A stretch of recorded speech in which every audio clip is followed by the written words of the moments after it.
renunció la ministra Santelices a menos de un mes de haber asumido, ¿no es cierto?, el Ministerio de la Mujer. Y además, en un día como hoy también se conoció este instructivo para entregar las cajas Alimentos para Chile, de bien mal gusto, por supuesto, ¿no? Además, Carabineros va a almacenar droga. Esa es la información que llega, que parece una situación al menos conversable, discutible. Y esto de los 19 muertos en el día de hoy, son varias cosas que han pasado y que, bueno, a muchos no les cierra. Pero vamos a hablar de este último tema, de los muertos por coronavirus. Desde marzo, la periodista Alejandra Matus está investigando el tema. Por supuesto, como buena periodista que es, ¿no? He trabajado con ella. Hizo foco donde la situación era poco creíble, ¿no? Donde al menos se requería investigar y poder recopilar información para saber si las cifras estaban siendo correctas, si el gobierno estaba implementando bien ese conteo. Bueno, con el tiempo, ¿no es cierto?, el gobierno ha asumido, ¿no es cierto?, de que las cifras no han sido las indicadas. Se han sumado más de 600 muertes, aparte de las que ya contabilizadas, solamente entre marzo y abril. Y otras instituciones y ONG se han puesto detrás de Alejandra precisamente para cuestionar también lo que Alejandra ya venía comentando desde marzo. Alejandra Matus está en Brooklyn, en Nueva York, en Estados Unidos, y está en línea con la Radio Bio Bio. Alejandra, ¿cómo estás? Muy bien, ¿y tú? ¿Cómo está tu salud, Julio? Bien, pues mi primer día de trabajo entrevistándote a ti. Mira la tremenda alegría. Sí, pues me alegro yo también que hayas salido de ese trance. Sí, estuvo fuerte, pero ya estamos acá de vuelta y muy interesados en todo lo que está pasando con tu investigación. Alejandra, me gustaría ir de abajo porque es muy importante que la gente entienda por qué hace foco en el número de fallecidos. ¿Qué te hace partir ahí tu investigación? Bueno, yo he estado siguiendo la pandemia. Ay, perdona, pero es que escucho un eco y me... ¿Hay alguna forma de terminar con ese eco? Ahí, estamos trabajando en eso. A ver, ahí. Pero puedes sacarte el ahora audífono sí, un poquito. Ahora sí lo saqué de mi celular. Mira, yo he estado siguiendo la pandemia, aprovechando mi situación de cuarentena aquí en Nueva York y mirando lo que ha pasado en distintas partes del mundo. Y una cosa que se detectó tempranamente es que los gobiernos en general tienen dificultad para contar bien el número de fallecidos por distintas razones. Una de las razones principales es que, por ejemplo, se lleva muy buena contabilidad de las personas que fallecen en los hospitales y muy mala de las personas que fallecen en sus casas. ¿Y por qué tiene importancia este dato? Porque si uno sabe el número de personas que ha fallecido producto de la pandemia, puede saber con mayor precisión cuál es la población contagiada. Puede proyectar ese número y las organizaciones internacionales que están trabajando en la pandemia, en el control de la pandemia, como el CDC norteamericano y el Euromomo en Europa, usan esto como un indicador que se considera más preciso y más objetivo para ver la realidad de la pandemia que los gobiernos, que el que reportan los gobiernos, porque como te decía, es un conteo difícil, sobre todo en una situación de crisis. Ahora, ¿cómo lo hacen? Toman el periodo en que de los países que están con pandemia y lo comparan con un promedio de años anteriores, la mortalidad esperada. ¿Cuántos deberían haber fallecido si se siguen las tendencias normales? Y cuántos realmente han muerto durante la pandemia, y esa diferencia es lo que se considera como consecuencia directa e indirecta de los contagios. ¿Y a ti te parecía que en Chile era muy baja en relación a todos los países, no solamente a los países claro, desarrollados? en Chile, era una relación entre contagiados y muertos. no solamente a mí, sino que, bueno, yo estaba normalmente escribiendo en Twitter y haciéndome preguntas como la capacidad del ISP, que era el primer laboratorio exclusivo para procesar los test, y me parecía que el reporte de contagios que se daban diariamente obedecía más a la capacidad límite del ISP que al número de contagiados reales. Como que por ahí me empezaron a hacer ruido los números que mostraba Chile, que era de un optimismo galopante. Y ese optimismo chocaba con lo que, digamos, uno observaba que había ocurrido en todos los países. Y un dato todavía más llamativo era la baja mortalidad de los contagios en Chile, tomando en cuenta que en Chile no hay ninguna condición extraordinaria para que esto ocurriera, ni por las políticas públicas que se estaban adoptando, ni porque los chilenos estemos hechos de otra materia, digamos, somos todos seres humanos y me parecía que había una discordancia ahí. Pero no solamente a mí, sino que me empezaron a escribir algunas personas y me decían, ¿cómo podemos saber? Y yo mi respuesta era, bueno, hay que ver los datos del registro civil, yo suponiendo que eran de fácil acceso y con peticiones de transparencia, pero las primeras personas que hicieron estas peticiones no les resultó. Yo hice también mi propia petición, y que todavía está pendiente, debo decir. Y en esa búsqueda de datos por aquí y por allá, una fuente de manera muy generosa y reservada me dio los datos de marzo del registro civil, tanto del número de fallecidos como de la edad que tenían cuando fallecieron y el lugar físico donde fallecieron. Y eso nos permitió, junto a mi hermano, que tengo que decir que es él el que hace los análisis matemáticos, hacer el ejercicio usando las mismas metodologías que se usan afuera. No fue un método que inventamos nosotros. Detectamos esta diferencia de 11% de exceso de muertes en marzo comparado con los periodos anteriores. Alejandra, es muy interesante lo que nos cuentas, porque el número de fallecidos es muy relevante, porque te permite de una manera más segura, ¿no es cierto?, de una manera que va a ser más consistente con las cifras, ¿no es cierto?, de los infectados, porque lo demás depende de los testeos, depende, ¿no es cierto?, de los países, si están más organizados, menos organizados, si se hacen test rápido, si hacen test saliva, pinchazo o hacen PCR. Entonces es muy variable siempre la cifra. En cambio, la cifra de muertos, que es certera, ¿no es cierto?, te permite tener el espectro realmente de la población que está infectada, ¿no? Ese es tu razonamiento fundamental cuando tú inicias la investigación y sabes por qué es relevante, ¿no? Claro, y también te puede decir cuán alejada está la autoridad en su testeo, digamos, cuán desfasado está el foco. Por ejemplo, en Chile se empezó a testear inicialmente mucho en el Barrio Alto, con la hipótesis, que era una hipótesis razonable, de que la gente que venía llegando de Europa o de los países asiáticos era el foco principal de contagio. Pero resulta que si uno analiza el exceso de mortalidad en marzo, hay regiones fuera de Santiago donde el aumento de muertes es aún más significativo que en Santiago.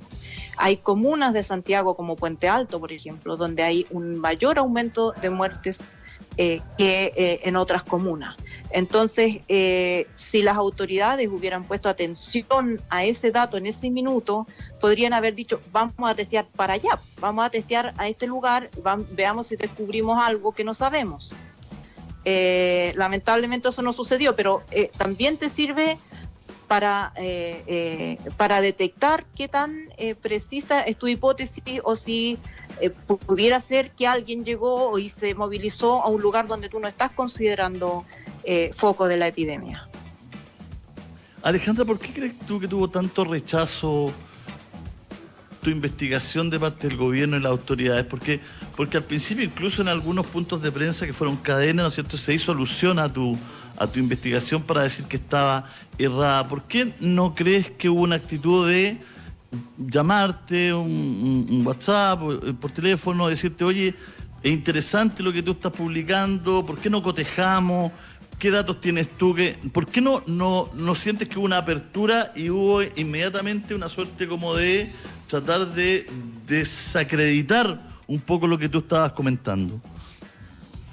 Yo creo que el gobierno, o sea, puedo hacer un análisis político, la verdad es que no lo sé, pero si lo miro desde una lógica política, el gobierno entró a la pandemia con un 6% de aprobación por las razones que ya todos sabemos. Y las primeras acciones de control de la pandemia, la suspensión de clases, la suspensión del plebiscito, los controles en los aeropuertos, esta idea de que Chile hacía más test que nadie, que Chile sabía dónde estaba todo, que llevaba un control muy certero del manejo de la epidemia, que nuestro sistema de salud podía resistir hasta 400.000 personas que llegaran a sus salas de urgencia. Todo eso subió, el gobierno subió en las encuestas con esa gestión. Y yo creo que hubo una actitud defensiva a la posibilidad de que eso no fuera cierto o que no fuera tan preciso. Y eso opacó el juicio, porque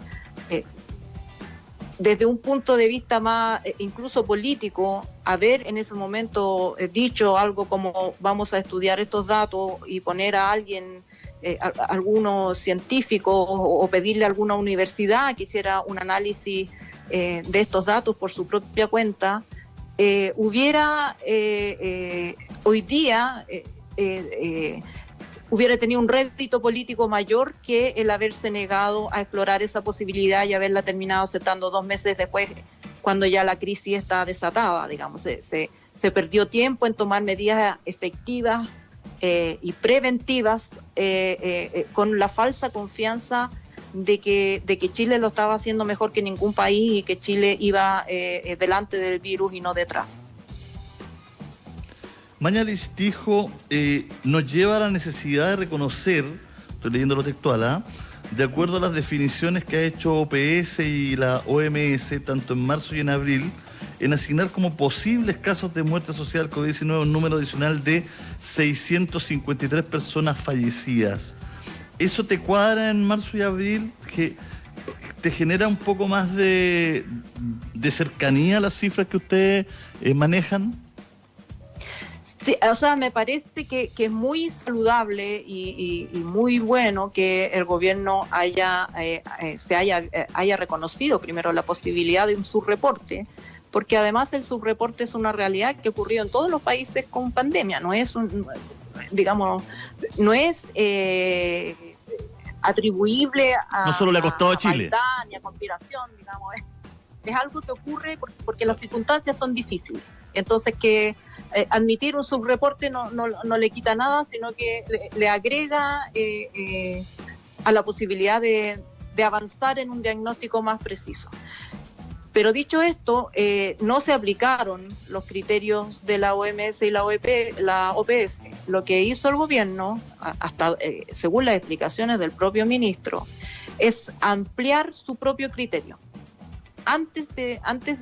Hasta ayer, los fallecidos que contaba Chile eran las personas que llegaban a los servicios sanitarios, que se les hacía un test PCR y que el resultado llegaba antes del deceso. Si esto ocurría, esa información entraba a la epivigilia y el gobierno se podía enterar que una persona con diagnóstico positivo y PCR positivo había fallecido y entonces lo ponía en su contabilidad. Si la persona moría antes de que llegara el PCR positivo, normalmente no quedaba en el certificado de función como sospechoso de COVID, pero no como COVID positivo. Entonces, esa persona no era contada. Aunque el test llegara después de su deceso con un resultado positivo, no era contabilizada como tal. Lo que hizo el gobierno fue tomar los datos de los PCR, por un lado, y los datos de los fallecidos como sospecha de COVID por otro, que estaban ya registrados en marzo y abril, hacer el match y contabilizar personas que murieron en los hospitales con COVID, pero que su test llegó después. O sea, está contando casos que debería haber contado de todas maneras siguiendo su propio criterio. ¿A quién no está contando el gobierno? No está contando a las personas que llegaron a los hospitales y murieron sin que se les haya hecho test. Y tampoco está contando la mayoría de las muertes domiciliarias, porque en Chile no se hacen test PCR a los fallecidos, salvo casos excepcionales. Entonces, cuando una persona muere en su casa de COVID y no fue atendida por el sistema de salud, no tuvo un PCR, no es contabilizada. Y en Chile, nosotros, digamos, uno siempre tiene la impresión de que las personas mueren en los hospitales, pero en Chile, según estudios de la Universidad de Chile, el 46% de las personas mueren en su casa, más que el 44% que muere en los hospitales. Y hay otro 10% que muere en otros lugares. Los otros lugares son hogares de ancianos, cárceles y calle, fundamentalmente. A esas personas, ese otro 10% también está subreportado porque sabemos que hay muchos hogares de ancianos donde se han contagiado los residentes de allí y han fallecido sin que se les haya hecho test PCR. Alejandra, te llevo al día de hoy, a la actualidad, porque las cifras estaban bordeando los 100 fallecidos diarios. La gente se preparaba para esa cifra y hoy día aparecen 19 fallecidos, lo que ha gatillado, ¿no es cierto?, todo un debate en las redes sociales y también a través de los especialistas, como un número que es bastante, vamos a utilizar la palabra especial, particular, ¿no? Precisamente en el caso de los fallecidos, ¿no? Es inconsistente con la tendencia, o sea, el número de fallecidos se relaciona muy firmemente con el número de contagios, es un porcentaje del número de contagios. Y según las propias cifras oficiales, los contagios van aumentando. Santiago está con su sistema de salud colapsado y no hay ninguna indicación de los datos que permita suponer que la mortalidad bajó tan drásticamente. O sea, puede haber una variación de un día a otro, de un caso, 2 casos, esas variaciones ocurren, pero en este caso es una variación de más del 80% con las cifras de los días anteriores. Eso probablemente, tampoco lo sabemos, pero probablemente tiene que ver con un nuevo criterio de anotación. Y ese es otro problema que ha tenido el gobierno. Constantemente varía los criterios con que cuenta no solamente fallecidos, con que cuenta casos activos, con que cuentan los recuperados, y todo eso genera confusión y también dudas respecto de la manera en que se están manejando los datos, de la prolijidad con que el gobierno está haciendo esta tarea. Hasta donde entiendo, el cambio que sucedió es que ahora el gobierno está esperando tanto la inscripción del fallecimiento de las personas como el PCR positivo antes de anotarlo. ¿Qué significa esto? Que hoy día una persona fallece hoy, por ejemplo, el registro civil está funcionando mediodía y hay un retraso en las inscripciones de hasta una semana. Los PCR se están demorando 9,5 días, casi 10, para redondearlo, digamos, según el estudio, según Espacio Público.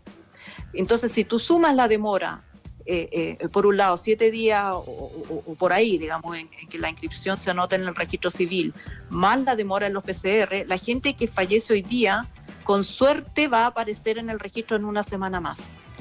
Eso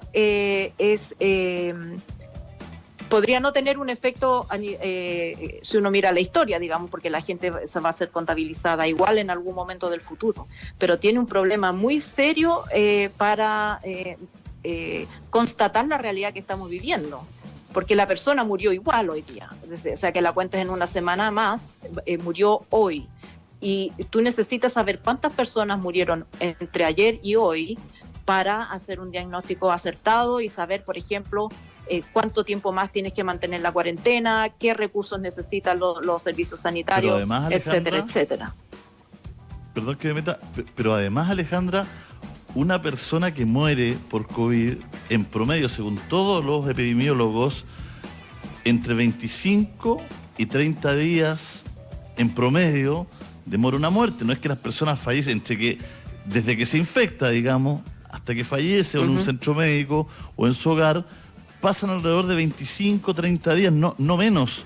O sea, ya estamos con un desfase de un mes, si a eso le agregamos... Por supuesto, claro, por supuesto, los fallecidos de hoy son personas que se contagiaron hace un mes en promedio. Y digamos, todo el colapso que estamos viendo en los servicios de salud corresponde a las personas que se contagiaron hace 10, 15 o más días. Entonces, la cuarentena que se adoptó cuando se haya tomado tiene efecto para el futuro, pero no tiene efecto para el pasado. Por lo tanto, digamos, alivianar, crear la falsa sensación de que esto se está arreglando o mejorando de alguna manera por la vía de presentar cifras que tienen un desfase, digamos, burocrático, porque esto es burocracia, esto no es realidad. Estamos viendo números que tienen una lógica burocrática y están confundiendo la visión de lo real. Y eso es dramático por los efectos que puede tener, por ejemplo, con la decisión de la gente de respetar las cuarentenas que se imponen. Si yo creo que la situación está mejorando, que los números de fallecidos están mejorando, probablemente voy a tener menos incentivo a quedarme en la casa que si creo que la situación o veo que la situación todavía es grave. Alejandra, además es bien poco alentador la cifra esta de los 10 días del resultado de PCR. O sea, prácticamente si la gente se está tomando el PCR con síntomas, le entregan el resultado cuando ya se recuperó. De hecho, el Espacio Público también en su informe de ayer criticaba este hecho, que hay personas que se toman el PCR y el resultado llega cuando ya los reportes del MinSal lo consideran recuperado. Entonces nunca fue registrado como un caso activo. Hay un 13% de casos activos que nunca llegaron a estar en los reportes porque para la fecha en que llega el reporte ya cumplió el plazo de 14 días que se considera como límite para considerarlo contagiante, y por lo tanto se le anota como recuperado y no como un caso activo. Por eso el gobierno ha tenido una gran inconsistencia en el modo que presenta los datos, ha cambiado los criterios varias veces de contabilidad de los distintos aspectos y además no han entregado a las instituciones que le han pedido los datos en bruto. Los datos en bruto son los datos, digamos, en las tablas de Excel, por ejemplo, donde están los datos anotados individualamente. Cada dato es una entrada. Grupos etarios, género. Claro. Y con esos datos, los académicos, los expertos, los modeladores, los computines, todos, digamos, pueden hacer análisis y proyecciones y digamos, y señalar al gobierno dónde pueden estar sus falencias. Pero como el gobierno no ha entregado esos datos en bruto y solo conocemos las estadísticas que el propio ministerio construye, la confusión es total, porque conozco mucha gente que se agarra la cabeza y que no entiende. O sea, trata de establecer una lógica para ver cómo vamos y hacia dónde avanza la curva de contagios en Chile, y no lo puede hacer porque los datos son demasiado inconsistentes y variables en el tiempo. Tú no puedes comparar peras con manzanas. Entonces, si ayer estábamos contando peras y hoy día estamos contando manzanas, no sabes, digamos, cómo continuar la línea de comparación en el tiempo. No, la gente se pierde además y genera mucha desconfianza. Eso es lo que uno ve por lo menos en los comentarios. La desconfianza es todavía, claro, ese es un problema también de gestión política, porque para adoptar las medidas drásticas que hay que adoptar en el control sanitario, para sacarse la mano del bolsillo, meterse la mano al bolsillo y sacar los recursos necesarios que la gente necesita, por ejemplo, para estar en cuarentena, tienes que tener confianza en los datos. La gente tiene que saber lo que está viendo, la gente tiene que conocer los límites, la gente tiene que conocer que las cuarentenas en el fondo son la medida, se adoptan cuando los gobiernos reconocen que le perdieron la trazabilidad al virus, cuando reconocen que el virus va delante de lo que ellos pueden detectar. Y entonces se adoptan las cuarentenas que tienen, por supuesto, enormes consecuencias económicas, sociales, humanas, en fin. Y para que la gente se ciña a esas medidas, para que se quede en la casa, para que los gobiernos tomen las medidas que tienen que tomar para darle los recursos que necesitan, requieren datos confiables, verificables por terceros, por independientes. Y eso lamentablemente en Chile no está ocurriendo. Te quiero robar, Alejandra, un minutito más porque se instaló en Chile antes de que me fuera por COVID fuera de los medios. Por el COVID. Se estaba instalando con fuerza la idea de la persona que era más crítica, que era más punzante, que era discordante o por lo menos cuestionaba a la autoridad, cifras, medidas, etcétera, no estaba remando para el mismo lado. Y se empezó como a generar un ambiente que el que no estaba con la autoridad en todo lo que decía, ¿no es cierto?, no estaba arriba del carro, no estaba a favor de Chile, por decirlo así en fácil. Entonces se empezó a confundir la obsecuencia, ¿no es cierto?, con el tratar de aportar a mejorar la situación que estábamos viviendo. ¿Qué te parece ese tono que empezó a tener la discusión? Te lo voy a responder con dos ejemplos. El economista Amartya Sen, que es premio Nobel de Economía porque él inventó, entre otras cosas, el indicador, el Gini, de desigualdad. Él cuenta en uno de sus primeros libros que en las dictaduras no hay hambruna, y lo relaciona directamente a la labor de la prensa y de los datos críticos que permite la democracia, a diferencia de las dictaduras. Perdón, es en las democracias donde no hay hambruna, en las dictaduras hay.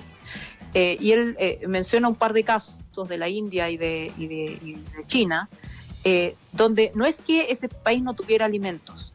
Ese país, digamos, por la imposición de la autoridad, porque se considera que una discrepancia es un atentado contra el Estado, y la gente por miedo no dice lo que sabe, entonces el Estado perdió de vista grandes sectores de la población que estaban pasando hambre y no distribuyó la comida que sí tenía y que sí tenía en graneros, digamos, para hacerla llegar a esa población porque no supo. Entonces yo creo que los discursos que en el fondo tienden a ahogar la crítica, la sana crítica, como considerándola como una especie de enemigo del Estado, tienen ese peligro, porque tienden a esconder la realidad. El otro ejemplo, que me parece que es muy ilustrador también, es que en el mundo hay un ranking de 10 países que tienen el mayor número de contagios y a la vez la más baja letalidad. De esos 10 países, Chile es uno de ellos, son todos, no son considerados democráticos. Hay desde dictaduras a gobiernos que se consideran autoritarios, híbridos y otras formas, digamos, pero de ese ranking, ya que nos gustan tanto los rankings, Chile es la única democracia en ese ranking. Entonces la pregunta que se hacen los expertos, ¿estos países tienen tan baja letalidad porque la dictadura, tendría uno que suponer que las dictaduras son más eficientes que la democracia en el control de la pandemia, o es que las dictaduras son más eficientes en el control de la información? Yo creo que Chile no debe estar en ese ranking. Yo creo que Chile debe estar en los rankings de los países democráticos que digamos, nadie estaba preparado para esta pandemia. Es una crisis sanitaria de enormes magnitudes y donde los líderes democráticos que han resultado fortalecidos en esta pandemia son aquellos que se abren a la posibilidad de error. El propio gobernador de Nueva York, que justo cuando yo estaba investigando estos datos respecto de Chile, agregó de un día para otro, me acuerdo que eran como 3.400 fallecidos, cuando iban en 7.000, agregó 3.400 fallecidos porque se dio cuenta que no estaban contabilizando las muertes domiciliarias. Y aunque esas muertes no habían sido, no pudieron ser testeadas, las incorporó de todas maneras porque por la descripción de los síntomas que tuvieron, por el diagnóstico que le hicieron los médicos a esas personas, se consideraron muertes COVID.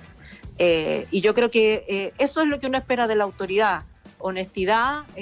Chile es un país latinoamericano, Chile no es Europa, Chile, digamos, por mucho que estemos en distintos rankings y nos gusten las comparaciones, Chile es un país con un sistema de salud empobrecido, Chile gasta menos en salud que los países europeos. Y si los países europeos hemos visto los médicos llorando por tener que decidir a quién ponerle un ventilador mecánico y a quién no, ¿por qué en Chile eso no iba a pasar? Yo creo que es mucho más honesto y una política mucho más efectiva hacerse cargo de las limitaciones y hacer políticas sobre la base de la honestidad y de enmendar los errores cuando se han cometido, porque nadie es perfecto, a tratar de tapar el sol con un dedo. Alejandra, te queremos agradecer tu tiempo. Ya estaremos en otra época para podernos juntar como se hacía antes, ahí en vivo, pues, ¿ah? Cara a cara. Te envío un abrazo gigante.